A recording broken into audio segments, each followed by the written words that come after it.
Good evening, everybody, respected chairpersons. Today, we are going to discuss the CTO update. Basically, it is a very vast topic and it's very difficult to summarize in 8 to 10 minutes, but I would like to make justice in next 8 to 10 minutes. So first, let us know what is CTO. We all know what is CTO is defined as 100% occlusion of a coronary artery when there is non-collateral TIMI zero flow, and the duration of the CTO is more than 3 months. When the duration of the occlusion is more than 3 months, so we define as CTO. And in total coronary angiography, we find the CTO incidence is around 14.57%. So around 15% of the total coronary angiography, we find CTOs. But in CABG cases, if we find the total CABG cases, more than 50% of the cases are at least one CTO. Whereas in cases of angioplasty, in CTO patients, we do only in 5% of patients, we do attempt angioplasty. Whereas around 50% of the patients of CTO are left on medical management. So why this apathy to do CTO? So as I said, CAG, there is a 15% of patients CTO, but only angioplasty is done in less than 5% of cases. What are the hindrances in CTO angioplasties? So one of the major hindrances is the low success rate. As we have said, that in conventional angioplasty, the success rate is more than 95% to 98, 99% nowadays. But in cases of CTO angioplasty, the success rate is still lagging behind. Initially, it was around 25 to 30%. Now it has improved around approximately 90% in experienced centers. So the CTO angioplasty, the another hindrance is the steep learning curve. You have to give really good enough time and have a real experience to learn, master the CTOs. And we know during the CTOs, there is consumption of time, there is dye, more radiation exposure, more cost. All these are a great hindrance in the development of the CTO. And there is a higher complication rate in CTO. CTO, usually the complication rate is approximately 1.5%, whereas in conventional non-CTO PCI, the complication rate is less than 0.5%. So this is a big hindrance in the development of the CTO. And most important hindrance in the development of the CTO is the perceived lack of benefit. Because even in the interventionist belief that there is no major benefit of doing CTO angioplasty, and we don't have good enough quality data to prove that CTO angioplasty do help. So this is what is the basic hindrance in the development of the CTO. So now in next slides, we will discuss how we have improved in last decade in CTO.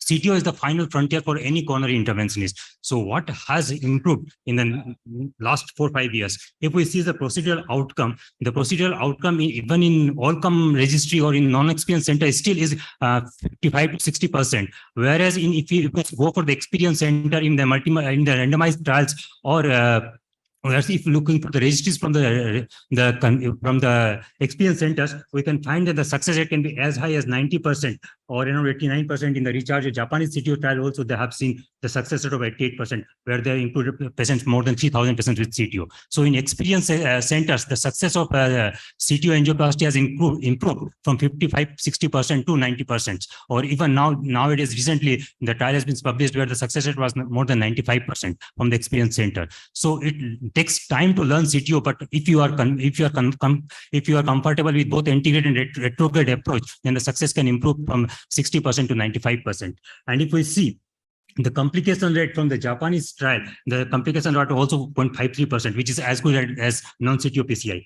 Also, if we see from the Europe CTO trial, then the complication rate was only 0.5%, which was as good as non-CTO PCI. So the complication rate has drastically improved in the experienced centers, along with the improvement in the success rate.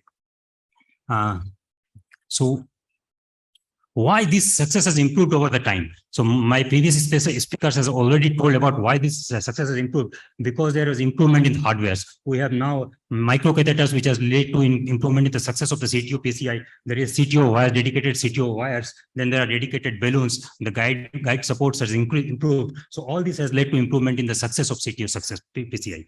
Then there is image guidance, which has led to improvement in the CTO success, which is IVUS guided, or it may be OCT guided sometimes, and in the CT angiography. These images has really helped to understand us the better about the CTO and improve the success rate.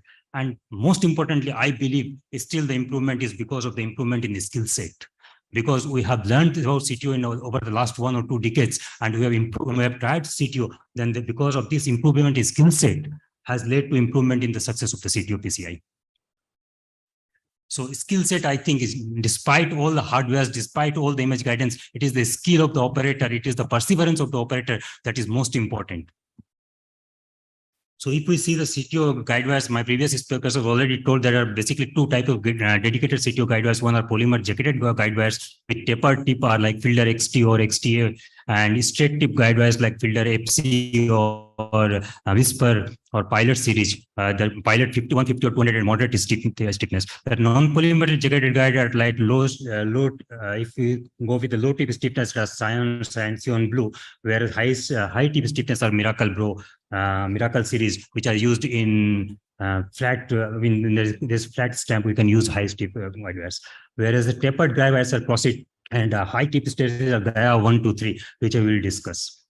So these are the different type of Gaia series. Gaia, I think, is basically a game changer in integrate CTO angioplasty.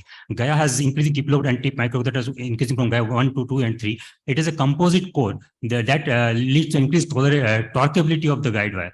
And it is a microcone tip, so that leads to more penetration power. And it has it is pre-shaped and its tip is durable, and it has good tactile feedback, which is very important in integrate PCI.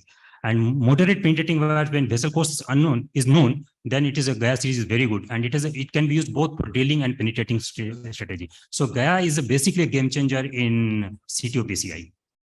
So if we see CTO hardware, what is the improvement? There are many microcatheters available. Sir has already told about the different microcatheters and the advantages of the different microcatheters. It provides better support, increases wire stiffness, and thus enhances its penetrative capacity, allows reshapening of the wire tip, and allows easy guide wire exchanges. And sometimes when you are sure that it is in the 2 lumen, you can give injections to localize.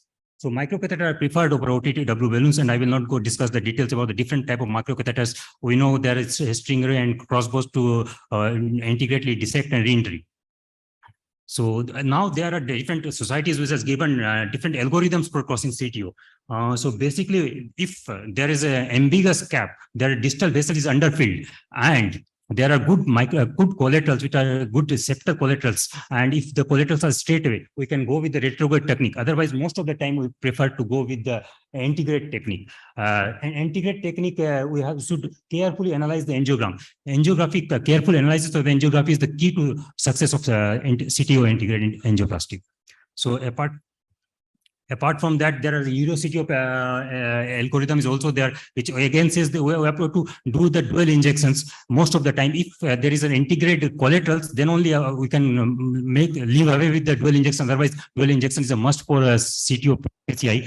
And if there is an instant CTO, then probably we go with the integrate directly. If there is not an integrate, there is no instant CTO, then if we should look for the proximal cap ambiguity. If there is a proximal cap ambiguity is not there, then we can go with the integrated angioplasty. If the proximal bias is there is ambiguity, then we can localize with the imaging technique. But if there is not visible proximal cap, then we should go with the retrograde PCI. So this is the elaborate technique. And we should also know when we should stop angioplasty. So when there is more than 3 times the EGFR, the dye used is more than 3 times EGFR, then we should probably stop. If the radiation exposure is more than 5 GY, or if the procedural time is more than 3 hours, then it is probably time to stop. So this is another algorithm which has been recently published, which is a global Chronic Total Occlusion series, and it has shown it is more or less same with the proximal. If there is again non-ambiguous proximal cap, then probably integrate CTO. If the proximal cap is ambiguous and the distal bearing facial is also very visible, not properly visible, or if at the distal cap it has bifurcation, then retrograde CTO can be attempted directly. Manojit, you have to conclude. Yeah, yes. So. I will just one slide. Role of IVUS. It can help in identification of ambiguous cap. It helps us in identifying intraplaque versus extraplaque tracking. It helps us to know the plaque composition, vessel sizing, as well as stent optimization. So these are the different series which has shown there is a significant improvement of if you use IVUS, as well as in the success rate, as well as decrease in the TLT. Late luminal loss was less when IVUS was used. So these are the IVUS various ICT. OCT has limited role because forceful dye injection can increase the dissection plane. So the role of OCT is in CTO is very limited, but still in localizing the ambiguous cap or stent optimization can be done with the OCT. This is the coronary CT angiography is quite helpful because to know the tortuosity of the vessel, to know the calcification of the vessel. And nowadays, CT angiography can be integrated in the cath lab to guide us the procedure. So I will not go into the management of complications. So my take-home message is the main indication CTO-PCI is symptom relief. Ischemia relief trial is going on, which will be published by 2028, and it will give us the whether there is an advantage in the definite other clinical endpoints. But till now, the definite indication for CTO is symptomatic relief. The meticulous pre-procedural planning is essential in any CTO angioplasty. IVAS facilitates the CTO recognize and improve long-term outcome, and there is systematic approach to complication minimizes adverse outcome. So we have to be very careful in planning the CTO operations. So CTO is proverbially the end of there is a light at the end of the tunnel. So if you go through the tunnel, you will get the light. So CTO is like that only. Okay, thank you very much indeed.